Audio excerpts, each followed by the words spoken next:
The paycheck lands in 4 minutes. You've been checking the app since 5:47 a.m.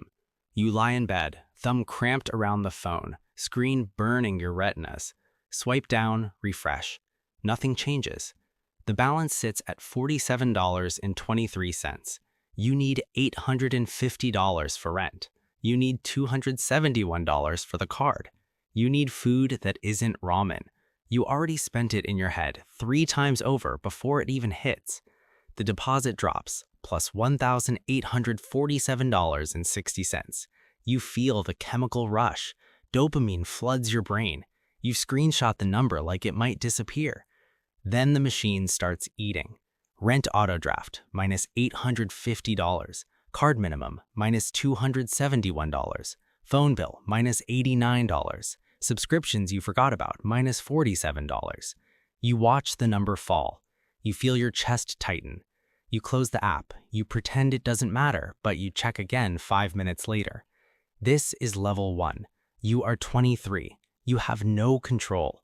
Money controls your breathing. You buy coffee because you earned it. You order food because you're too tired to cook. You tap buy now because tomorrow feels imaginary. Every purchase comes with a story. Every story hides the fear. End of week, balance minus $8.71. Overdraft fee, $35. You laugh it off to friends. You lie awake calculating hours. The machine hums.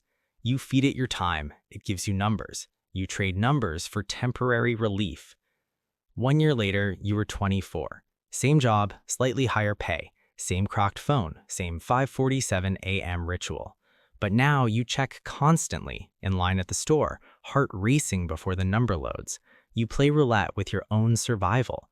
You download a budgeting app. You track for 3 days. The numbers feel like accusations. You delete it. You try rules. The first rule, never touch savings. You break it in 6 days. The emergency is boredom. The second rule, only spend on needs. Everything becomes a need. Coffee is productivity. Clothes are confidence. Entertainment is sanity. The third rule, check once per day. You check 17 times. You lie to yourself about the count. Proximity to money changes you. Someone mentions their bonus, you sit straighter. Someone flashes new shoes, you feel smaller. You scroll at night, vacation photos, restaurant check-ins, designer, everything. Your thumb keeps moving. Your mind keeps spending. The system doesn't reward discipline, it rewards consistency. You have neither yet. At this level, you mistake urgency for importance. You confuse wanting with needing. Money feels like weather, unpredictable and violent. 2 years later, you were 26. New apartment, new credit limit, same patterns. You get a raise, plus $340 per month. You celebrate with a $400 purchase. You call it symbolic. The symbolism costs more than the symbol. You watch coworkers, the one who brings lunch, the one who orders daily. You measure yourself against their bags. You measure your worth against their watches. You start seeing the trap. Money in, dopamine hit. Money out, guilt crash. Repeat. You try something different. You move $100 to savings before you see your paycheck. You create friction with passwords. You build distance with different apps. The $100 sits untouched for 23 days. You feel its weight like a rock in your pocket. Then your car breaks down. You touch the money, you feel relief. Then you feel empty. The safety net disappears. You start over. Control starts as noise. You say no out loud in stores. You walk away empty-handed. Your heart races like you lost something. Leverage shifts from effort to behavior. You work the same hours, you move money differently. Small changes, compound effects. At this level, spending becomes conscious, not automatic. You feel the friction before the purchase. Sometimes friction wins. 1 year later, you are 27. Same income, different mind. Paycheck hits. You slice it immediately. Rent pile, bills pile, untouchable pile.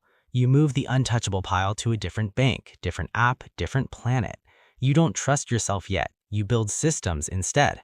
You create helpful obstacles. You stop checking daily balance. You start watching monthly trends. You zoom out. You see the slow climb. $100, then $340, then $580. Tiny numbers pointing up. You feel something new. Not excitement, something colder, like standing on solid ground. You still slip, you still buy nonsense, but now the guilt lasts longer, the rush fades faster. You realize the worst part isn't losing money, it's lying to yourself. You say just this once. You know it's never just once. The structure becomes internal. You don't need written rules. You feel the line before you see it.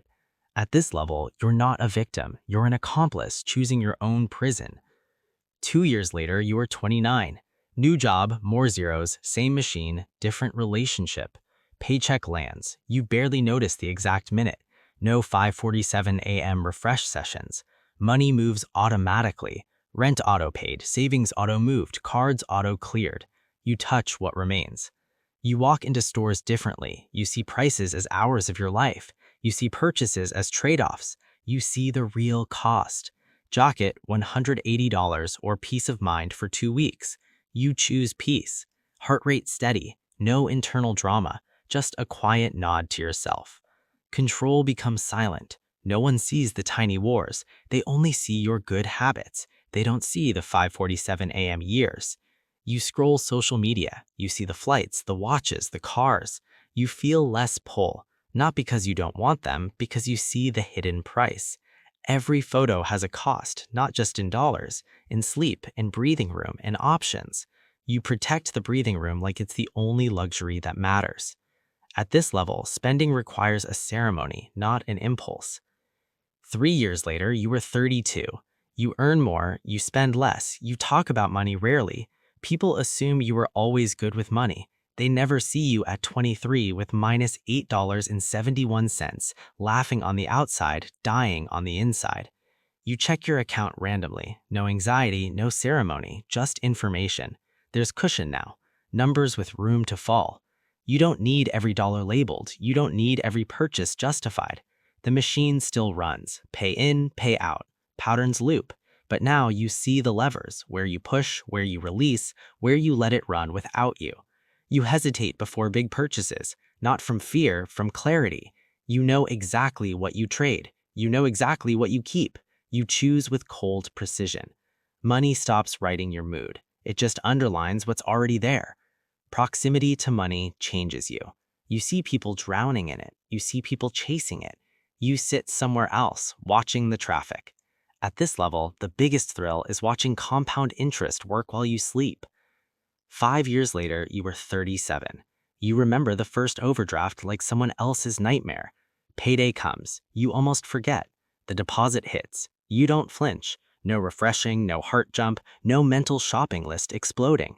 You decided years ago. The machine follows your pattern now, not the other way around. You use money to buy silence, not noise.